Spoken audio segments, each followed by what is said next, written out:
जीती ऐसा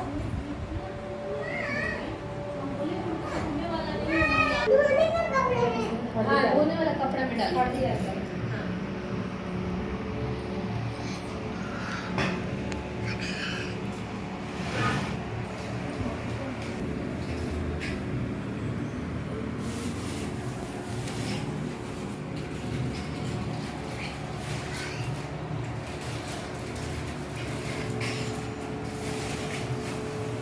अभी कपूर भी चढ़ने वाला है। काला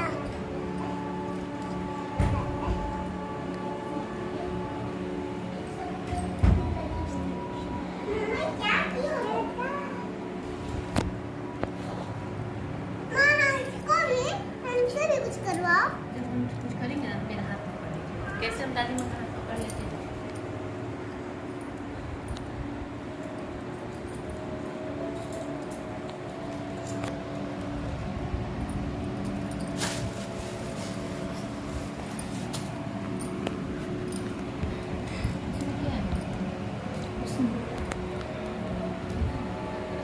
वो निकाल दे निकाल दे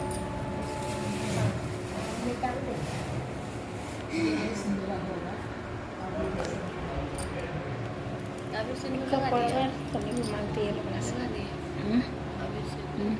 कपड़ा मांगते हैं। ए बेटा फुआ से मांग के लिया हो तो कतरन कपड़ा छोटी छोटी लिया ना मांग के।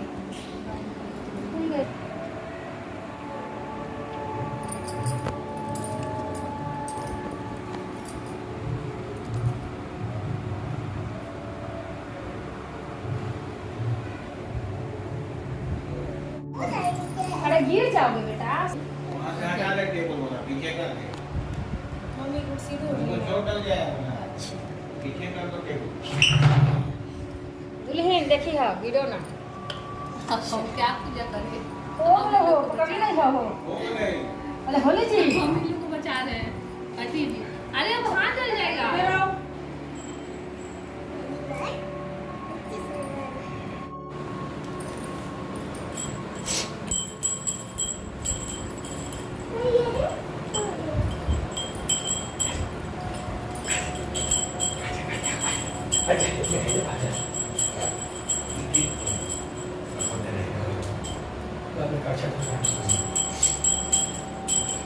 इसको पकड़ ताकि गड़बड़ ना करे। ये बंद कर दो। तो सब केला के भागा है। ये भागा है। घंटी भाग रहा है। थोड़ा देर पहले बॉल लेके आया निशाना तो था जो मिट्टी का जो बना हुआ है ना उस पर लेकिन वहाँ नहीं लग के बगल में पड़ा।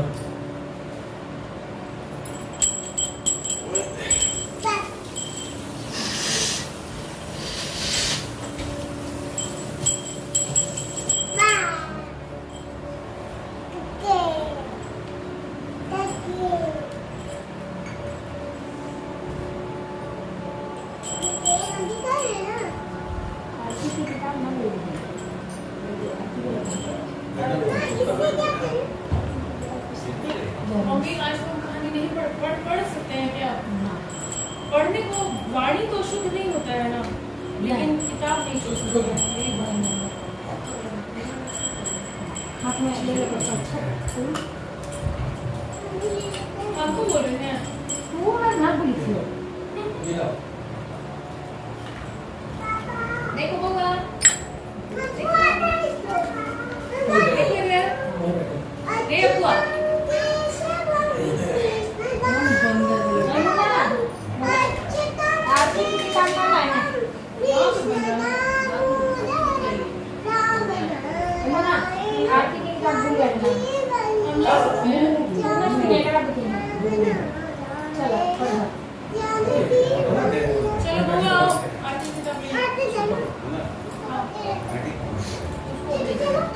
साउंड ऑडियो मत कीजिए।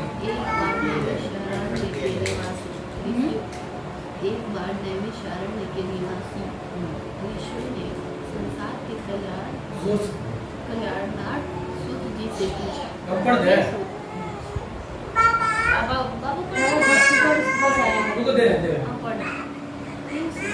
करालकारी काल में लोगों के बालक इस तरह दीर्घायु होंगे सो कहिए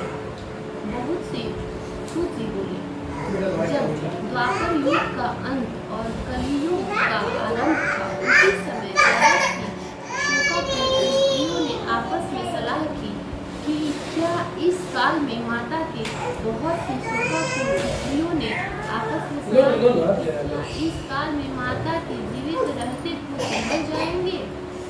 जब वे आपस में कुछ निर्णय नहीं कर सकी तब गौतम जी के पास पूछने के लिए गई। जब उनके पास पहुंची तो उस समय बाबू बहुत शुक्र। चुप रहिए। तो उस समय गौतम जी आनंद के साथ बैठे थे।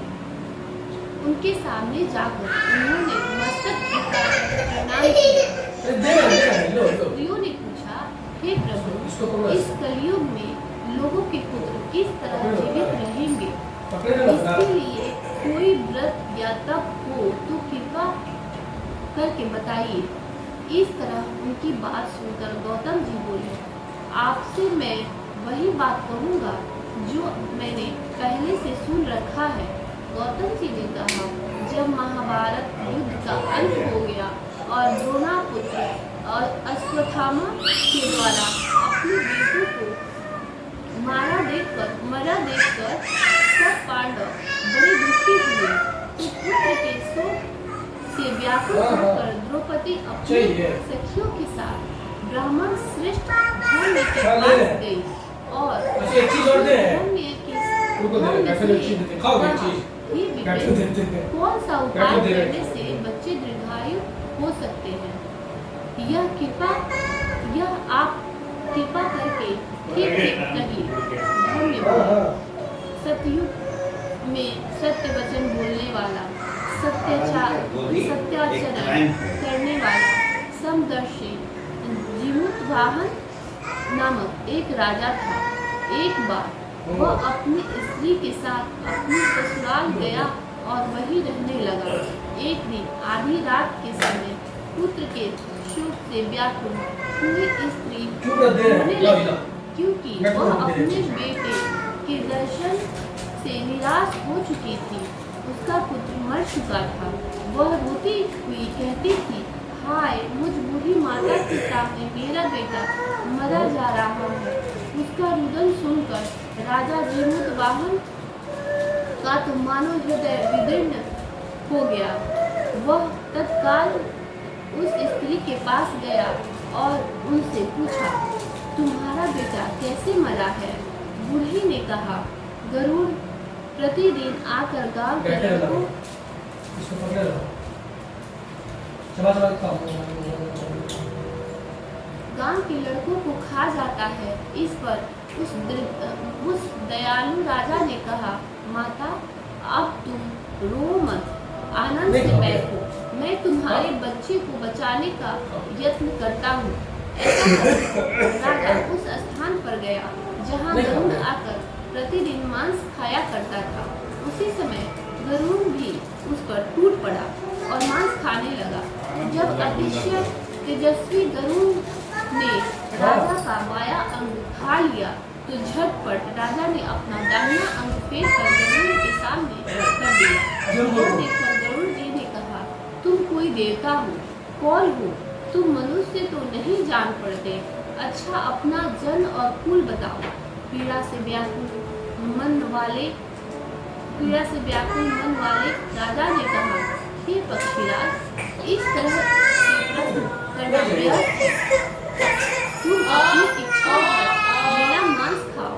यह सुनकर गरुड़ रुक गए और बड़े आदर से राजा को जन्म और कुल की बात पूछने लगे। राजा ने कहा, मेरी माता का नाम है शैव्या और मेरे पिता का नाम शालिवाहन है। सूर्यवंश में मेरा जन्म हुआ है और जीवतवाहन मेरा नाम है। राजा की दयालुता देखकर गरुड़ जी ने कहा, हे महाभाग, तुम्हारे मन में जो अभिलाषा हो वह वर मांगो। यदि आप मुझे वर दे रहे हैं तो वर दीजिए कि आपने अब तक जिन प्राणियों को खाया है वे सब जीवित हो जाएं। हे स्वामी, अब से आप यहाँ बालकों को न खाएं और कोई भी ऐसा उपाय करें जहाँ जो उत्पन्न हो वे लोग बहुत दिनों तक जीवित रहें। धौम्य ने कहा।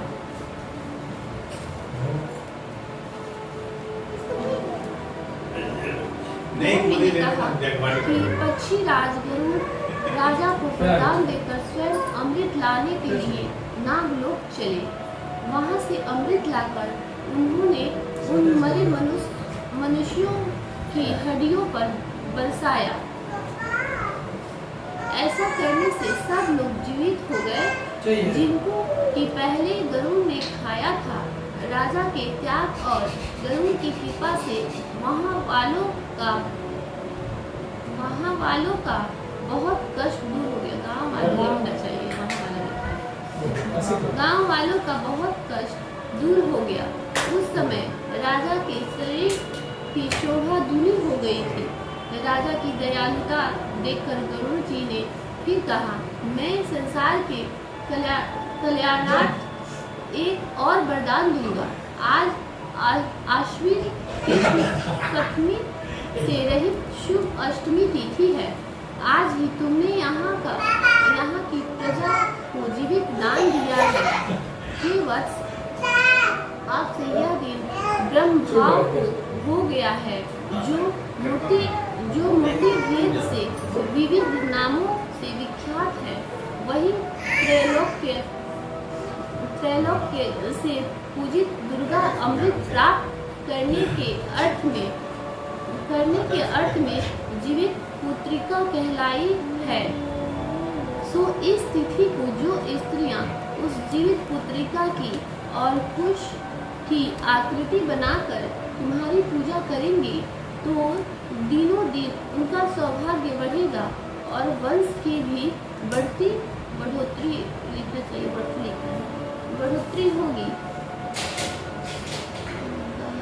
होती रहेगी। हे महाभाग, इस विषय में विचार करने की भी आवश्यकता नहीं है। हे राजन, सप्तमी से रहित और उदया तिथि की अष्टमी को व्रत करें, यानी सप्तमी विद अष्टमी जिस दिन हो उस दिन व्रत न कर उस अष्टमी को व्रत करें और नवमी में पारण करें। यदि इस पर ध्यान न दिया गया तो फल नष्ट हो जाएगा, सौभाग्य तो अवश्य ही नष्ट हो जाएगा। जीवित वाहन को इस तरह वरदान देकर गरुड़ वैकुंठ धाम को चले गए।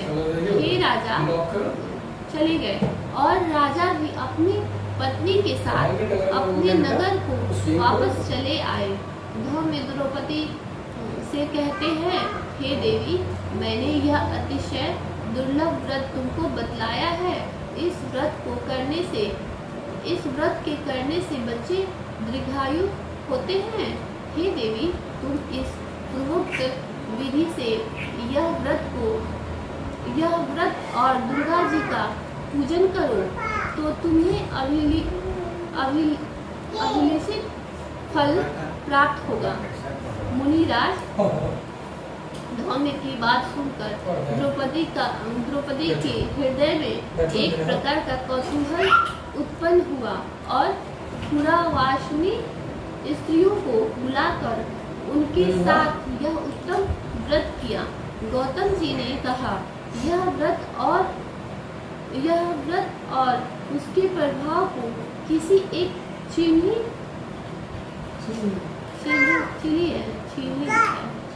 ने सुन लिया और अपनी सखी सियारिन को बतलाया। इसके बाद पीपल वृक्ष की शाखा पर बैठकर उस चीनी ने और उस वृक्ष के एक पोते में बैठकर सियारिन ने व्रत किया। फिर वही चिल्ली किसी उत्तम ब्राह्मण के मुंह से यह कथा सुन आई और पीपल के पोते में बैठी हुई अपनी सखी को सुनाया। सियारी ने आधी कथा सुनी थी कि उसे भूख लग गई और वह उसी समय 100 से भरे हुए शमशान में पहुंची।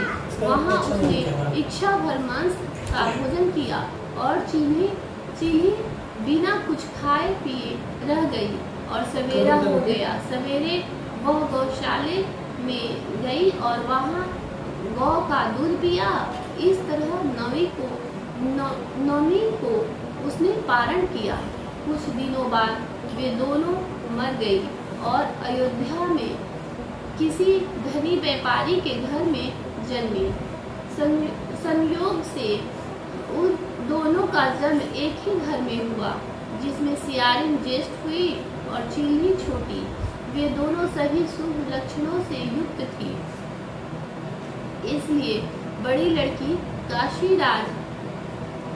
काशीराज के और छोटी उनके मंत्री के साथ ब्राह्मपत्य अग्नि के सामने विधि पूर्वक ब्याही गई। पूर्व जन्म के कर्म फल से वह मृगनयनी रानी हुई, जिस किसी भी संतान को उत्पन्न करती वह मर जाती, और पूर्व जन्म की बातों को स्मरण करने वाली मंत्री की पत्नी ने अष्टवसुओं के सदृश तेजस्वी 8 बेटे उत्पन्न किए और सभी जीवित रह गए। अपनी बहन के पुत्रों को जीवित देखकर ईर्ष्यावश राजपत्नी ने अपने स्वामी से कहा कि यदि तुम मुझे जीवित रखना चाहते हो तो इस मंत्री के भी पुत्रों को उसी जगह भेज दो जहाँ कि मेरे बेटे गए हैं, अर्थात इन्हें मार डालो। यह सुनकर राजा ने उस मंत्री के पुत्रों को मारने के लिए कई प्रकार का उद्योग किए, पर मंत्री पत्नी ने जीवित पुत्रिका पुण्य बल से बचा लिया। एक दिन राजा ने अपने आदमियों से उन पुत्रों का सिर कटवाकर पिटारी में रखवाया और वह पिटारी उनकी माता के पास भेज दिया, किंतु वे 8 सिर बेशकीमती जवाहरात हो गए और भले चंगे हो 8 लड़के अपनी माता के पास वापस चले गए। उनको जीवित देखकर राजपत्नी को बड़ा विस्मय हुआ। अंत में वह मंत्री की पत्नी के पास आई और उसने पूछा, बहन, तुमने कौन सा ऐसा पुण्य किया है जिसे बार बार मारे जाने पर भी तुम्हारे बेटे नहीं मरते? इस पर मंत्री की पत्नी ने कहा, उस जन्म में मैं चीनी थी और तुम सियारी। हमने और तुमने साथ साथ जीवित पुत्रिका का व्रत किया था। तुमने व्रत के नियमों का भली भांति पालन नहीं किया था और मैंने किया था। इस दोष से हे बहन, तुम्हारे बेटे नहीं जीते हैं और राजरानी, अब भी तुम उस जीवित पुत्रिका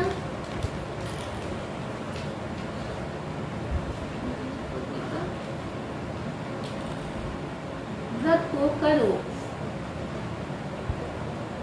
उस जीवित पुत्रिका व्रत को करो तो तुम्हारे बेटे दीर्घायु होंगे। मैं तुमसे सच सच कह रही हूँ। उसके कथनानुसार रानी ने व्रत किया, तभी से उसके कई बेटे सुंदर और दीर्घायु होकर बड़े बड़े राजा हुए। सूत जी कहते हैं कि सब प्रकार का आनंद देने वाला मैंने यह दिव्य व्रत बतलाया है। स्त्रियां चिरंजीवी संतान चाहती हो तो वे विधि पूर्वक यह व्रत करें।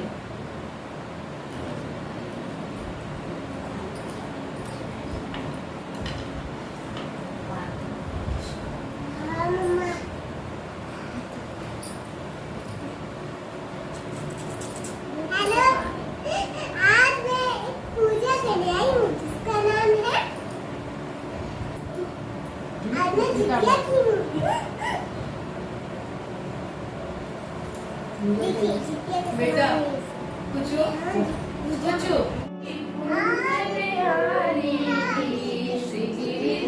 कृष्ण मुरारी की और कुंज बिहारी श्री हरे कृष्ण मुरारी गले में वैजंती माला बजावे मुरली मधुर बाला श्रवण में कुंडल झलकारा नंद के आनंद नंद लाला नंद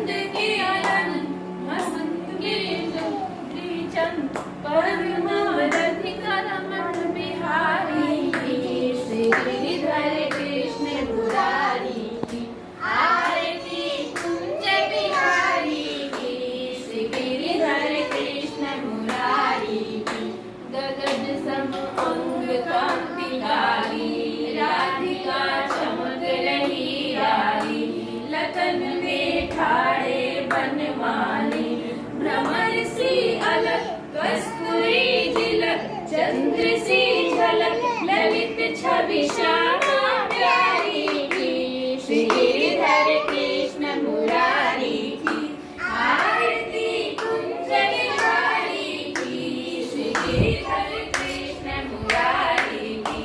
कनक में मोर मुकुट जल से, देवता दर्शन को दर्शे, गगन सो सुमन बहुत बरसे, बजे मूलचंद मधुर बिरदंग, ग्वालिनी संग अतुल्य गोप कुमारी की, श्री गिरिधर कृष्ण मुरारी की, आरती कुंज बिहारी की, श्री गिरिधर कृष्ण मुरारी की।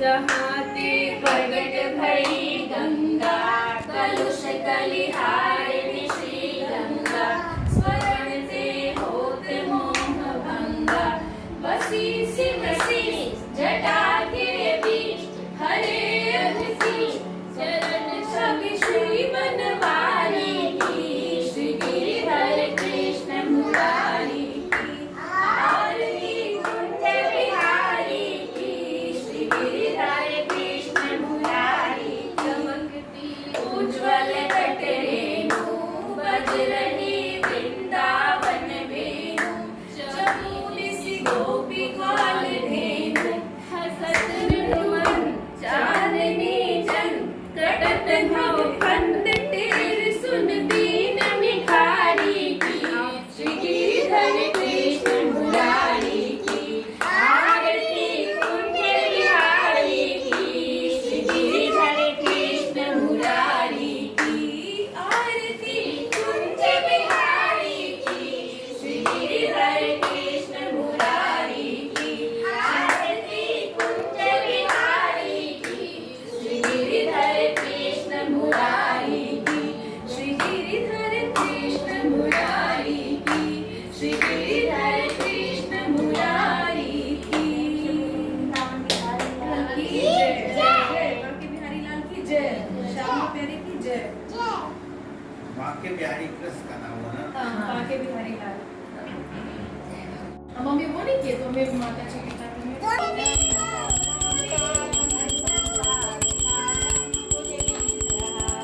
सदा वसन्तं हृदयारविन्दे भवन् भवानी सहितं नमामि। गौरं करुणावतारं संसारसारं भुजगेन्द्रं। सदा वसन्तं हृदयारविन्दे भवन् भवानी सहितं नमामि।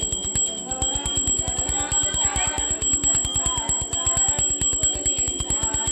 सदा वसन्तं हृदयारविन्दे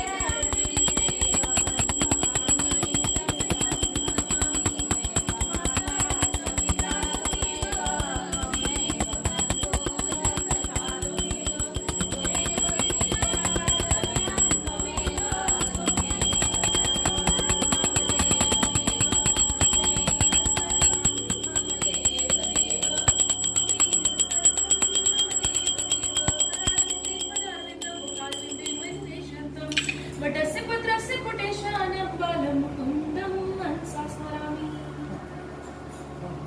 रखो नीचे। हमें ये नहीं, हमें ये नहीं। मैं भी खिलाऊंगी। बढ़िया से बैठो। वो डिस्टर्बेंस नहीं। ध्यान तो इसको सब लगा हुआ है केला पर। और एप्पल पर। ध्यान दिया कैंगू घंटा है। मिलने वाला नहीं है। हमको भगा दिया जाएगा वहाँ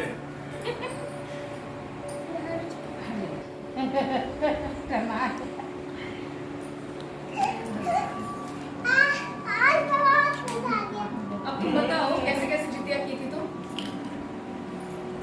हो गया। बाबा रुक जाओ, दादी को प्रणाम कर लेंगी ना, फिर तुम भी कर लेना।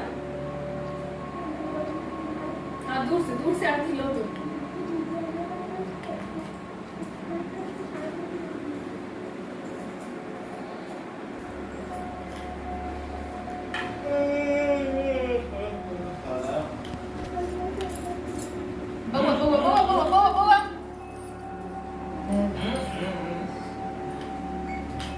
कितना शरीफ लड़का के पैसा था तो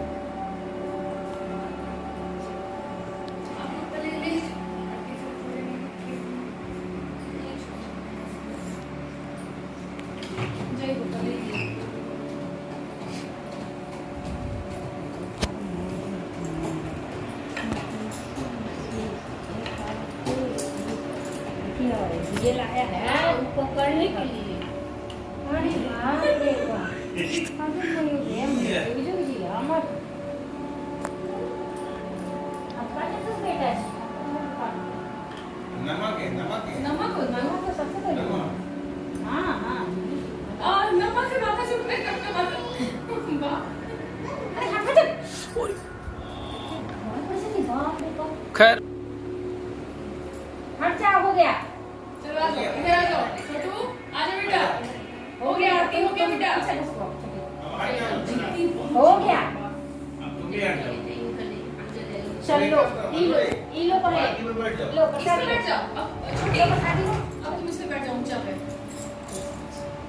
मुझे वो रैप करो। प्रसादी मिल गया तुमको अब क्या चाहिए हाँ बस तुमको मिलेगा तुरंत मिलेगा तुरंत उसको लेके तुम यहाँ बैठो तुमको और प्रसादी मिलेगा